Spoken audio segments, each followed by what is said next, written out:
Good morning students. Sanskrit के इस online class में आप सभी का स्वागत है। बच्चों, आज हम एकादशः पाठ सिद्धार्थस्य विरक्ति पाठ पढ़ेंगे।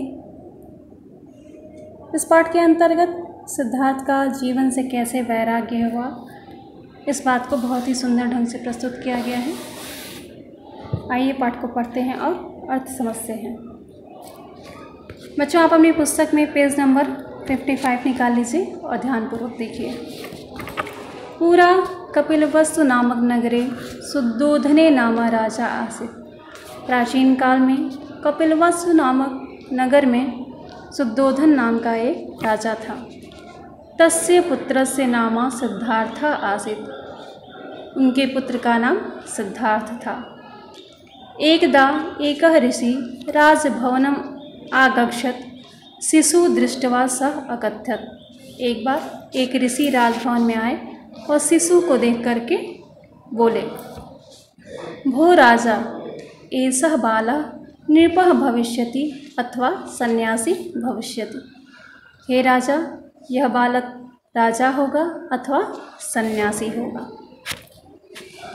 एकदा सिद्धार्थ राजप्रसादे एकलः उपविष्टः आसीत्। एक बार सिद्धार्थ राजभवन में अकेले बैठे हुए थे। तदैव केचन परिजनाः तम अकथयत्। तब किसी परिजन ने, परिजन अर्थात सेवक ने, तम अकथयत् उनसे कहा, राजकुमार, भ्रमण योग्य अयम कालः। यह समय जो है वह घूमने के योग्य है। यतः अयम ऋतु वसंतः। यह समय वसंत ऋतु का है।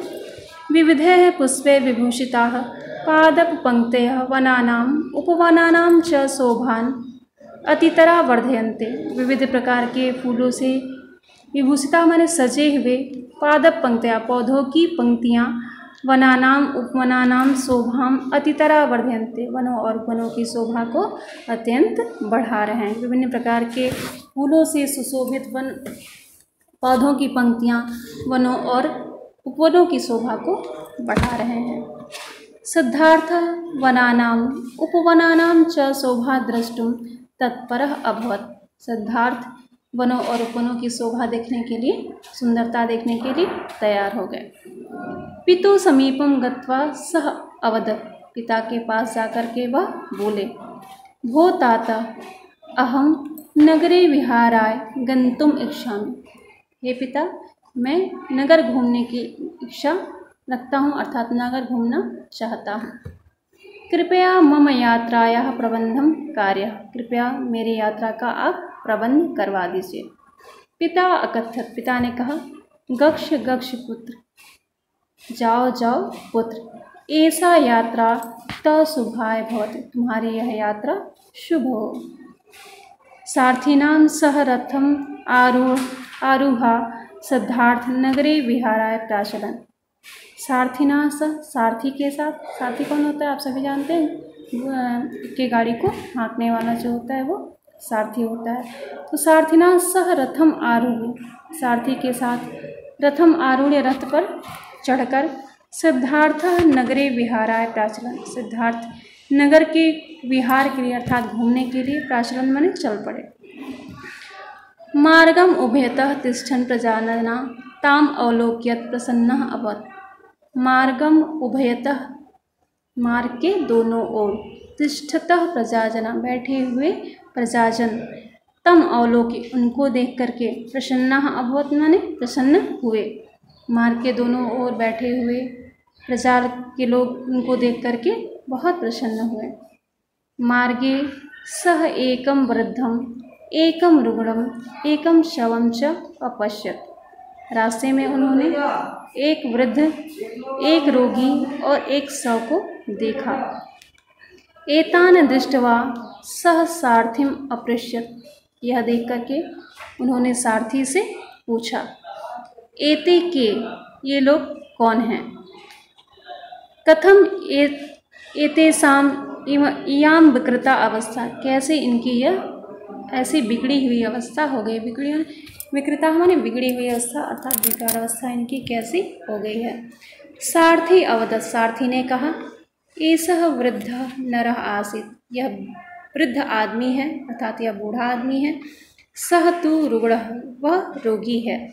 वृद्धावस्थाया तु सर्वेषां एव भवति, वृद्धावस्था में सभी ऐसे होते हैं। जनाः वृद्धावस्था प्राप्य अथवा रुग्णा भूत्वा संसारं परित्यजन्ति, लोग वृद्धावस्था प्राप्त करके और अथवा रोगी हो करके संसार को छोड़ देते हैं। तदा ते मृता भवन्ति, तब वह मृत हो जाते हैं अर्थात मर जाते हैं। मृत्यु पश्चात ते शवरूपेण तिष्ठन्ति, मृत्यु के पश्चात वे शव के रूप में होते हैं। निःसंशयः विश्वस्य सर्वे जनाः इमां दशा गच्छन्ति शरीरं त्यजन्ति च, निःसंदेह विश्व के सभी लोग इस दशा को देखते हैं और शरीर को त्यागते हैं। तस्य इदम उत्तरम श्रुत्वा सिद्धार्थस्य हृदये महद वैराग्यम अजायत, तब उनके उत्तर को सुनकर के सिद्धार्थ के हृदय में बहुत वैराग्य उत्पन्न हुआ। सह सारथिम अवदत्, उन्होंने सारथी से कहा, अहम विहाराय न गमिष्यामि, मैं घूमने के लिए नहीं जाऊंगा। तव रथम राजप्रसादम प्रति निवर्त्य, तुम रथ को राजभवन के लिए पुनः वापस मोड़ लो।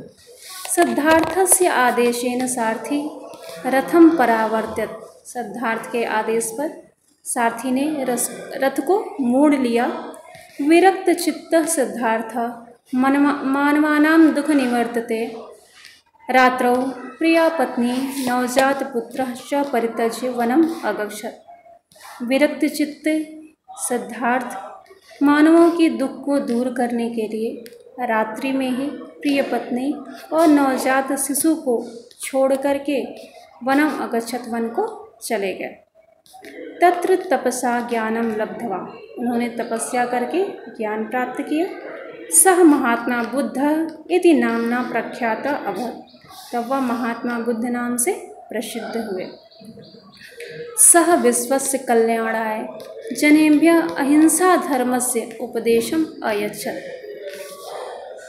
सह विश्वस्य कल्याणाय, वह विश्व के कल्याण के लिए जनेभ्यः लोगों को अहिंसा धर्मस्य, अहिंसा धर्म का उपदेशम अयच्छत्, उपदेश दिए। वह विश्व के कल्याण के लिए लोगों को अहिंसा धर्म का उपदेश दिए। अहिंसा क्या होता है?